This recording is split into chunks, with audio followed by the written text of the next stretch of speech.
Саламатсыздарбы, урматтуу студенттер. Бүгүнкү өтүлүп турган темабыз негизги жана предметтик компетенттүүлүктөр.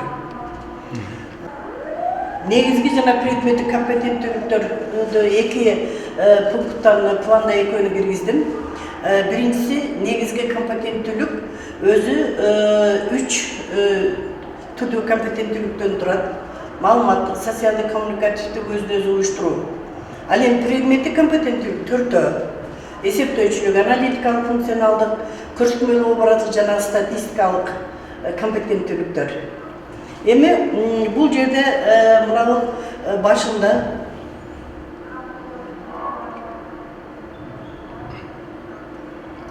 азыркы учурда жана жогору жакта айтып кеткендей эле компетенттүүлүк мамилеге өтүүнүн зарылдыктары болгон сыяктуу эле бул жерде математика предметинин жашоодо абдан зарыл экендиги жөнүндө жана окуучулардын аны өздөштүрүүдө жана алган билимдерин жашоодо колдонууга зарылчылыктын болгондугунан бул предметти окутуу абдан мурдагыдан дагы актуалдуулугу жогорулагандыгы жөнүндө мына жерде сөз болот. Мынанда да айтып атпайбызбы? Математиканы окутуу, мектеп окуучусунун социалдашуусу, башкалар менен баарлашуусу, өзүн-өзү таануусу, өзүн-өзү аныктоосу азыркы мезгилде актуалдуу көйгөйлөрүнүн бири. Эми мынаны окусаңар түшүнөсүңөр да, ошондуктан буга көп эле токтолуунун кереги жок. Анткени убакыт өтүп атат, окусаңар баардыгы түшүнө турган сөздөр, математиканын мааниси, математиканы окуганда кандай көндүмдөр, кандай ыкмашуулуулар, эмнелерди үйрөнөт, ошо жөнүндө сөз болот. Эми негизги компетенттүүлүк социалдык, мамлекеттик, кесиптик тапшырыкка ылайык аныкталган, окуу предметтеринин базасында жүзөгө ашырылган жана окуучунун социалдык тажрыйбасына негизделген көп функциялуулукка ээ болгон жана предметтен жогору турган билим берүүнүн өлчөнүүчү натыйжасы. Көрдүңөрбү? Негизги компетенттүүлүк бул бир эле математиканы окутууда эмес, баардык предметтерди окутууда калыптана турган компетенттүүлүк болуп эсептелет экен. Мына жердеги сөзгө предметтен жогору турган дейт. Бирок негизги компетенттүүлүктөрдү биз түрдүү предметтерди окутуп атып, ошол предметтеги темаларды, ар бир теманы өткөндө, ар бир сабактын ар бир немесинде, этабында ошол аркылуу калыптандырабыз. Ар бир тема аркылуу. Мисалы үчүн математикадан. Эми ошондо жалпы мектептик билим берүү системасы үчүн Кыргыз Республикасы мектептик жана жалпы билим берүүнүн мамлекеттик билим берүү стандарты төмөнгүдөй негизги компетенттүүлүктөрдү аныктайт.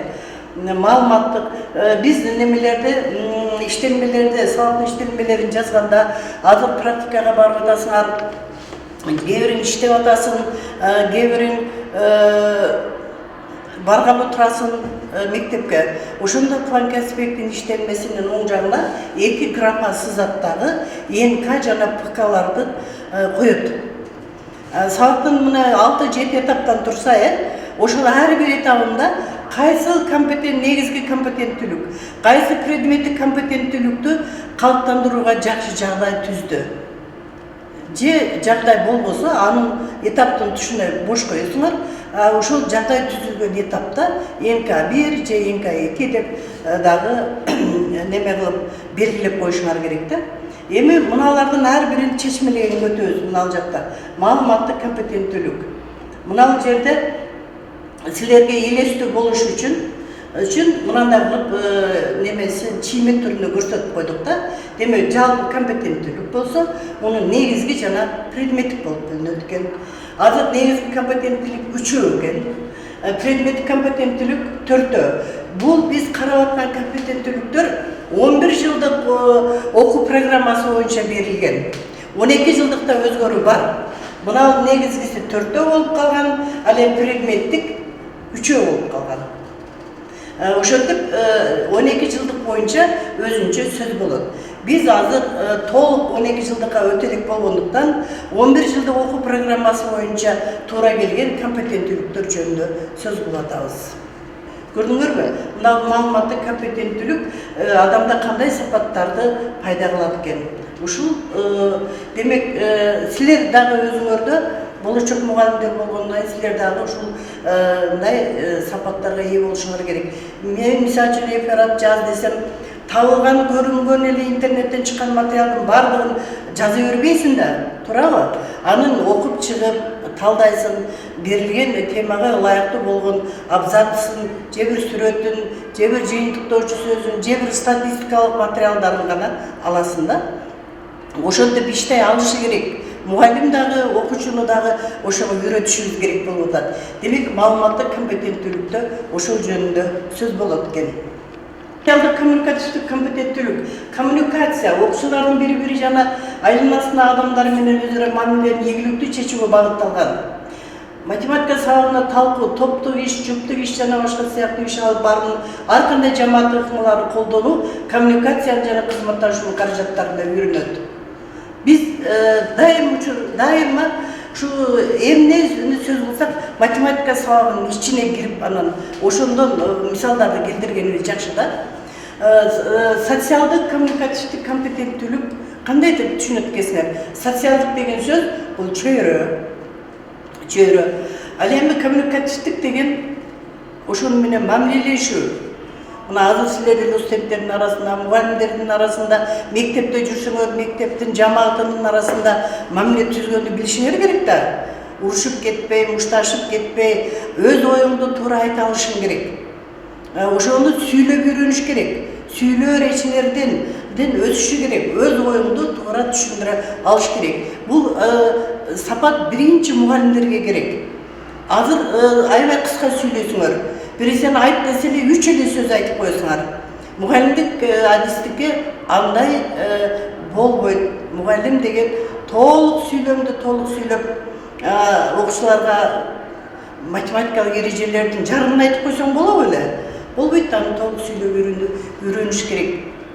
Жана математика сабагында мисалы үчүн 3 топко бөлүп, 3 түрдүү маселе берип коюп, кана башка сен кыскача жазылышын неме туйтмады, сен схемасын чый, сен болсо таблица түрүндө жазды, 3 түрдүү тапшырма берип койсоң, алар бири ондон окуучу болгон болсо, бири-бири менен мамиле кылат да.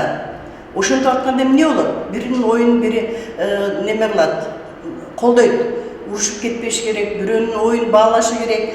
Анан туура жыйынтыкты ошол 10 окуучу бир жыйынтыкка келип, жыйынтык чыгара алышы керек.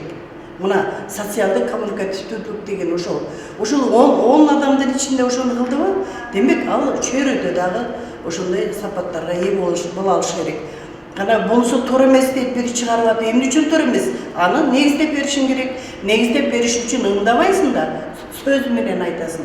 Деп түрүндө, сүйлөм түрүндө өз оюңду туура айтып, ынандыра алышың керек. Демек, социалдык коммуникативдүүлүк деген дагы социалдык экөө синоним сөздөр десек деле болот. Өзүчө. Бирок экөөнүн мааниси өтө жакын болгондуктан ушундай кылып кош сөз кылып окумуштуулар киргизип коюуну туура көрүшкөн да. Мунун бул жөнүндө абдан көп сөз кылсак болот. Мына жерде чечмелениши кеңири берилген. Окуй бересиңер. Мына жердечи. Эми андан кийинкиси өзүн-өзү таануу жана көйгөйлөрдү чечүү компетенттүүлүгү. Кенже окуучулардын ар кандай турмуштук кырдаалдарда алар үчүн боло турган иш-аракеттин түрлөрүн өздөштүрүүсүнө багытталган. Интеллектуалдык, руханий, физикалык өзүн-өзү өнүктүрүүгө, башка айтканда өз алдынча уюштуруу жана практикага багытталган милдеттерди чечүү кырдаалдарына коюуну камтыйт. Бул башталгыч класстардын окуучулары эле эмес, бул сапат бизге дагы эмне, сага дагы, студенттерге дагы, мугалимдерге дагы бардыгына керек. Дайым эле ата энең жанында болбойт, дайым эле бир туугандарың жанында болбойт, дайым эле мисалы үчүн ишмердик чыгармачылыгында дейт. Окуучуга бир мисалды берип койсоң, эмне болот? Ал түрдүү бардыгына жекече тапшырма берип койсоң, өз алдынча жеке башы ошол проблемага неме такалып атат. Ал проблеманы тегинен сурагычанда убакыт жок, өзү чечиши керек. Ошону чечип, маселени чыгарып, мисалды чыгарыш үчүн анда ошого ылайыктуу билим болуш керек. Мына жерде предметтик компетенттүүлүк жөнүндө. Демек, мунун аты айтып тургандай эле, биз предметти математиканы окутуу аркылуу кайсы сапаттарга ээ кылабыз. Ошонун 4 түрү бар экен. Биринчиси эсептөөчүлүк, көрсөтмөлүү образдык. Демек, эсептөөчүлүктө чечмелениш ал жерде турат. Мен азыр окусам, убакыт неме болбой атат. Булардын ар биринин мазмунун темасын айтып турат. Эсептөөчүлүк дейт. Эсептөөгө үйрөнөт экенсиң. Мына жерде мынеке ар кандай сандарды, чоңдуктарды салыштырып окуйт. Көрсөтмөлүү образдык геометриялык фигуралардын тездикти жана мейкиндиктеги жайланышы боюнча элестетүү, айырмалай алуу жана башка. Бул 12 жылдыкта дагы өтө чоң көп материал берилген. Ага биз башка токтолобуз. Үчүнчүсү аналитикалык. Бул алгебранын элементтерин көбүнчө тиешелүү чоң кичине туюнма, мына сандык жана тамгалуу туюнмаларды аныктоо боюнча материалдар ушуга кирет да. Демек, ыктымалдуулук, маалыматтарды элементарлык иштетүүнүн методдорун колдонуу, маалыматтарды окуу жана ар кандай формаларда берүү, татаал эмес манипулятивдик сыноолорду жүргүзүү жана көбүрөөк азыраак окутса мүмкүн деген мына бул сөздөр катышкан божомолдоолорду, анан статистикалык материалдарды колдонуу аркылуу үйрөнгөн сапаттар ушул маалыматтык ыктымалдуулук немесине компетенттүүлүгүнө тиешелүү болот.